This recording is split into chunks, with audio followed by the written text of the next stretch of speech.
হে guys, good morning everyone. আজকে সোমবার আর ঘড়ির কাঁটা এখন ঠিক 8টার ঘরে। তো সোমবার 8টা থেকে তোমাদের সাথে নিয়ে আজকে একটি নতুন ব্লগ শুরু করছি। আমি রীতা, তোমাদের সবাইকে স্বাগত এয়ার ফ্যামিলি ব্লগসে। তো সকাল সকাল আজকেও প্রতিদিনের মতো রান্নাবান্না করা থেকে আমিও রান্নাবান্না করা আরম্ভ করে দিয়েছি, আর তোমাদেরও রান্নাঘর থেকেই আজকে দিনটা শুরু করলাম তোমাদের সাথে নিয়ে। আজকে বেশি কিছু রান্না নেই, কিন্তু তাও টুকুর টুকুর করে অনেক কিছু রান্না করতে হবে। রান্না নেই বলতে ভাত কালকের যা করেছিলাম, এখন অবধি ভাত দুবেলার করেছিলাম, চালটা বুঝতে পারিনি। কালকে রাত্রিরে খাওয়া হয়েছে, এখনও ভাত যে পরিমাণ আছে আমাদের 3 জনের হয়ে যাবে। আর শাক চচ্চড়ি কালকের তো দুবেলা করেই রেখেছিলাম, খালি করব মাছের ঝাল, আর এইদিকে খাবারগুলো একটু গরম করব আর টিফিন করব। তো সেটাই অনেক দেরি হয়ে যাচ্ছে, তো ওই জন্য 8টা থেকেই পুরো বসে পড়েছি। মেয়ে পড়তে চলে গেছে, ওকে পড়তে পাঠিয়ে দিয়েছি। আর হ্যাঁ, যেটা বলতে ভুলেই গেছি, আমার মেয়ে স্কুল যাবে। আজ থেকে গরমের ছুটি শেষ হলো, আর আজ থেকে স্কুল শুরু। আজকে প্রথম দিন স্কুলে যাবে, তো আমাকে বলেই রেখেছে, মা ভাতের সঙ্গে কিচ্ছু করবে না, খালি ডাল করে রেখে দেবে। তো ওর জন্য আমার প্রতিদিন ডাল করতে হবে, সেই পুরনো দিনের মতো।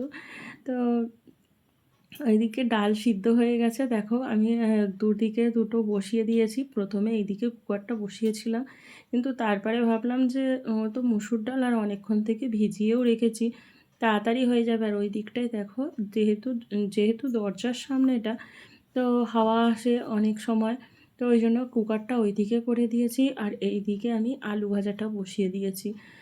আলু ভাজা বসিয়েছি, বরকে টিফিনে আলু ভাজা দেবো আর পরোটা দেবো, তো ওই জন্য আলু ভাজা বসিয়ে দিয়েছি। আর এইদিকে আলু ভাজাটা হতে থাক, দেখো কিন্তু চাপা দিয়ে দিয়েছি তাড়াতাড়ি হওয়ার জন্য। আর এইদিকে নিজের জন্যে 1 কাপ চা বানিয়ে নিয়েছি। তো এদিকে চা খেতে খেতে আমার আলু ভাজাটা পুরোপুরি কমপ্লিট হয়ে গেছে। তো সেটাকেও নাবিয়ে রেখে দিলাম, দিয়ে তারপর এইদিকে তরকারি গরম করব, মাছের ঝাল করব। তো অনেকটাই সময় সাপেক্ষ, যতই বলি কিছু কাজ নেই কিছু কাজ নেই, তাও তো করতে তো হবে, তাই না? আর সব কিছু একটা সময়ও লাগবে। তো এই জন্য দেখো, মাছে নুন হলুদ আগে থেকেই মাখিয়ে রেখে দিয়েছিলাম, তেলটা গরম করে নুন হলুদ দিয়ে, তেলের মধ্যে একটু নুন হলুদ দিয়ে রেখেছিলাম, দিয়ে মাছগুলোকে একেবারে কড়া বেশ লাল লাল করে ভেজে নিয়েছি। তারপরে এই যে মাছের ঝাল করব, তাই জন্য কড়াতে টমেটো আদা বাটা সমস্ত কিছু দিয়ে দেখো মশলাটাকে কষিয়ে দিচ্ছি। আর মাছের ঝালে আমি বিশেষত পেঁয়াজ রসুন এগুলো দিই না, আমি বেশি খেতে ভালোবাসি আদা বাটা দিয়ে, তো ওই জন্য সেই মতোই করছি। আর আজকে বর বলেছে যে গায়ে গায়ে মাছের ঝাল করতে, তো এই জন্য দেখো বেশি জল দিইনি, একেবারে গায়ে গায়ে করছি। আর এখানে 3 পিস মাছ দিয়েছি, 1 পিস মাছ দিইনি, মেয়ে ভাজা খাবে, তো ওই জন্য সকালবেলা ঝাল খেয়ে যাবে না, ডাল আর মাছ ভাজা দিয়ে স্কুলে ভাত খেয়ে যাবে। আর যদি ও খায় তাহলে 1 পিস মাছের ঝাল রেখে দেবো, ও যখন আসবে তখনই তো খেতে বসবো। তো যদি ও ভাত খায় তাহলে ওকে 1 গাল মাছের ঝাল দিয়ে খাইয়ে দেবো। তো জানি না ও কী করবে, ও এসে বিশেষত খেতে চায় না স্কুল থেকে এসে। তো তোমাদের সঙ্গে কথা বলতে বলতে দেখো এখানে তো মাছের ঝাল হয়ে গেল। আর এই দিকে আমি কালকে যে পুঁই শাকটা হয়েছিল, সেই পুঁই শাকটাই আমি গরম করছি। গরম না করলেও হতো, কিন্তু একটু গরম করলে বেশ টেস্টটা অনেকটা বেড়ে যায়। তো ওই জন্য একটু তরকারি চচ্চড়িটা একটু গরম করে নিয়েছি। আর এই দিকে দেখো পরোটাগুলোকে সেঁকে নিয়ে আর ভেজে নিচ্ছি, তেলেতে ভেজে নিচ্ছি। আর এই যে বাটির মধ্যে দেখছো, বাটির মধ্যে কিন্তু আমি ডাল সাঁতলে নিয়েছি। কড়া দুটো বার করা হয়ে গেছে, কত কড়া বার করব, যেহেতু অল্প ডাল ওই জন্য বাটি করেই আমি ডালটাকে সাঁতলে নিয়েছি। আর বরকে দেবো পরোটা, কিন্তু মেয়ে পরোটা খাবে না, তো বলেছিল যে পাউরুটি সেঁকে দিতে, বাটার দিয়ে পাউরুটি সেঁকে দিচ্ছি। তো ও পরোটা খাবে না বলেছে, তো ওই জন্য দুজনের জন্য দুরকম টিফিন করতে হচ্ছে। তো এইদিকে দেখো বাটার দিয়ে একটু বেশি করেই বাটার দিয়েছি, যেহেতু বেশ মুচমুচে থাকবে, খেতেও ভালো লাগবে, তো বাটার দিয়ে পাউরুটিটাকে সেঁকে দিলাম। দিয়ে এইবারে দুজনের দুটো টিফিনে সব কিছু টিফিন ভরে দিই, দিয়ে তারপর আগে মেয়েকে স্কুলে দিয়ে আসি। তো মেয়েকে স্কুলে দিয়ে এসে তারপর আমি সকালে জলখাবার খেয়ে দিয়ে বাদবাকি কাজকর্ম সব ধরলাম। কেননা অনেকটা না হলে দেরি হয়ে যাবে, আর এইসব কাজকর্ম করতে গেলে তো একটু দেরি হবেই, সময় সাপেক্ষর ব্যাপার। আর মেয়ের না হলে স্কুলে দেরি হয়ে যাবে, ও এমনিতেই লাস্ট বেঞ্চে বসতে চায় না, তো বলে মা চলো না 10টার মধ্যে যাওয়ার চেষ্টা করি।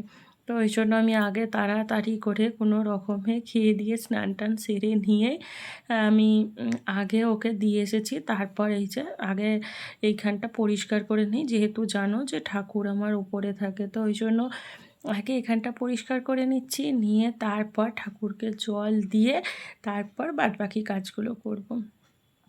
তো দেখো এখানে গ্যাসটা পোঁছা হয়ে গেছে, আর আজকে যেহেতু ঝিকগুলো পরিষ্কার ছিল, মানে অনেকক্ষণ আগেই মাজা হয়ে গেছিলো, তো ওই জন্য ঝিকগুলোকেও পরিয়ে দিয়েছি, দিয়ে গ্যাসটাকে প্রতিদিনের মতো আমি কিন্তু চাপা দিয়ে দিয়েছি।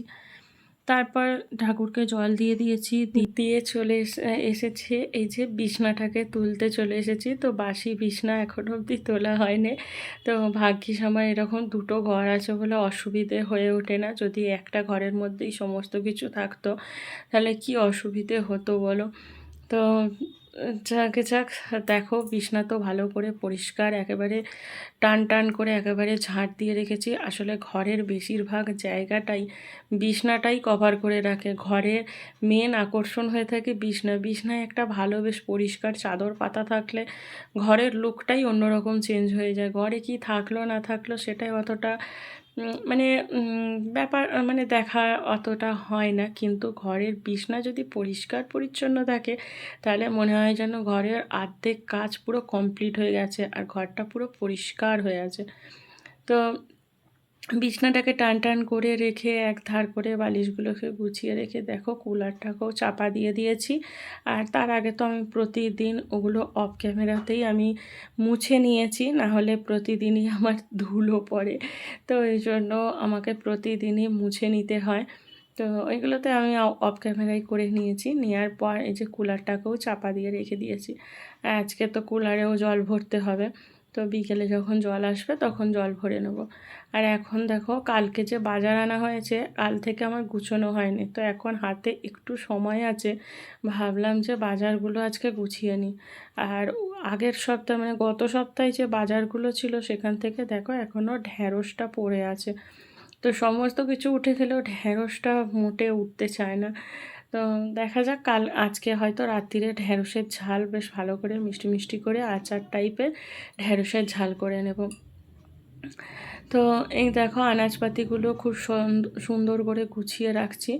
আর একটা ন্যাকড়া দিয়ে দিয়েছি, কেন বলো তো, এত ফ্রিজ থেকে মানে জল বেরোবে, তো বাজার আনাজগুলো পুরো পচে যায় এক এক সময়। তো আমি এটা দেখেছি ফোনেতে, তো এই জন্য আমি একটা ন্যাকড়া চাপা দিয়ে দিয়েছি, দিয়ে তারপর আমি বাজারগুলোকে রেখেছি। আর ঢ্যাঁড়সগুলো দেখো ন্যাকড়ার ওপরে সমস্ত ঢ্যাঁড়সগুলোকে সাজিয়ে দিয়েছি। আর একটা জিনিস লক্ষ্য করলে আমার ফ্রিজ ভর্তি কিন্তু এই গ্রীষ্মকালে আম থাকবেই। তো আমার বর আম খাওয়ার জন্য নিয়ে আসে, কিন্তু খেতে চায় না। সেই আমাকে আর মেয়েকে খেতে হয়। আর মেয়ে যেহেতু আজকে স্কুল গেছে, তো ওই জন্য আজকে খাওয়াও হয়নি। দেখা যাক রাত্রিরে কাটা যাবে। আর এখানে দেখো কুলারটা চাকা দেওয়া নিয়েছি বলে কত সুবিধে। তো কুলারটাকে সরিয়ে সুন্দর করে পরিষ্কার করে মুছে নিয়ে আবার জায়গার জিনিস জায়গায় রেখে দিলাম। তো আমি প্রতিটি কাজই এরকম যত্ন সহকারে সংসারের সমস্ত কাজ এরকমভাবে যত্ন করে গুছিয়ে করতে ভালোবাসি। তো তোমরা তো জানোই। তো ওই জন্য দেখো সুন্দর করে পরিষ্কার করে একেবারে পুছে পাছে সমস্ত কিছু গুছিয়ে নিচ্ছি। আর এরকম পরিষ্কার ঝরিষ্কার রাখতেও আমার খুব ভালো লাগে। আর ন্যাতাটা যেহেতু অনেকটা বড়, লাঠিটা অনেকটা বড় না, তো ধরতে একটু অসুবিধেই হয়। তো ওই জন্য একটু অসুবিধে হয়, কিন্তু লাঠি ন্যাতা না থাকলে আবার ঘরদোর মোছাতে আমার অনেকটা সমস্যা হয়ে পড়ে। আর আজকে সকালবেলার দিকে যে কটা বাসন মেজেছি, মানে মেয়ে খেয়ে যে স্কুলে গেছে, বর খেয়ে দিয়ে অফিস গেছে, তো সেই বাসনগুলো মেজে নিয়ে আজকে আর এখনও অবধি ওপরে নিয়ে যাওয়া হয়নি।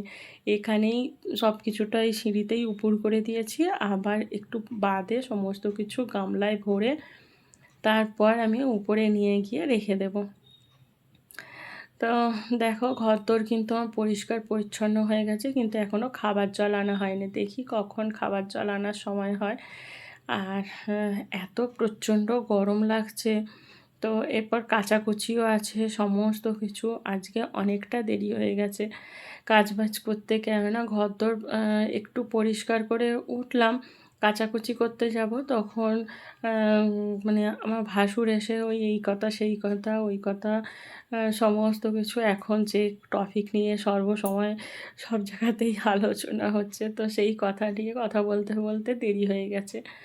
তো তো এই জন্য দেরি হয়ে গেছে, আর এখন পুরো মানে 2টো বেজে গেছে। এখন ঘড়িতে মনে হয় ওই 2টো 15-20 নাগাদ হবে।